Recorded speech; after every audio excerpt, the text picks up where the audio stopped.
And it's becoming an atmosphere, Mike, now where it's dangerous to possibly say you're independent. You're an independent thinker. You don't fit into one party or another. No, you're a kook. That you're against the parties, that you're against where the government is taking you.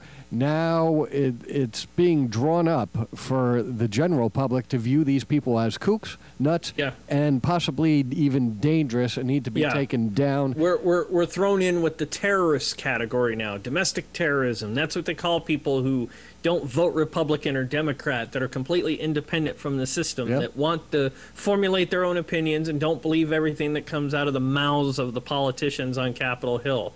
You know, we're the nut jobs now. We're the people that, you know, live out where the buses don't run, and you know, we're the freaks and the weirdos. I mean, it's like, you know, people like us who who just think independently, that don't buy into the hype.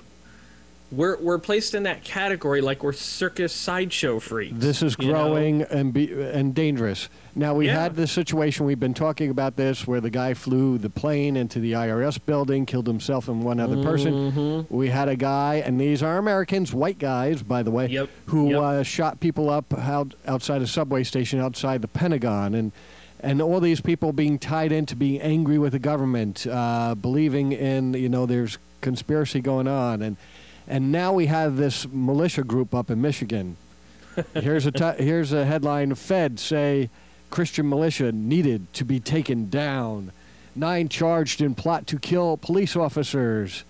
Just goes on and on. And they bring up in the story them saying stuff about the New World Order, about the Antichrist coming, and, you know, they want to fight with Christ against the Antichrist and against this world system. And they're starting to tie this in, you know, that there's this loose group that's kind of dangerous out there in this country. And they're talking about the New World Order, talking about the Illuminati and the Antichrist and things like this, trying to brainwash the public. This is the new terrorism, as you said, Mike. Domestic terrorism. Americans, white people born here in this country.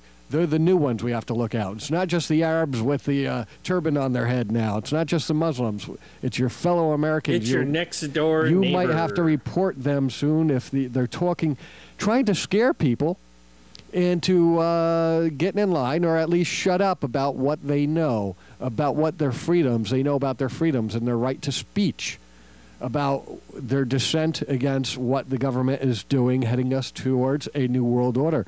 And they're starting to use this lingo in the mainstream media. So when the uninformed American hears somebody else talk about the New World Order, immediately they relate it to the story.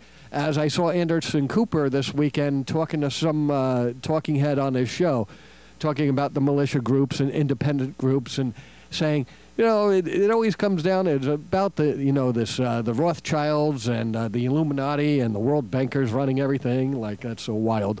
And the guys responds to Cooper saying, oh, yeah, it always boils down to that, and they both chuckle. So they're trying to relate everybody to this fringe, wacko, strange element. So whenever you hear about somebody say, it's the New World Order, it's the Illuminati, this group that controls government, they're going to be dismissed right away. Oh, I saw CNN talk about that. That's crazy stuff. They're starting a campaign now, and eventually they will use, as they did, authorities to clamp down on these people, to bring them down.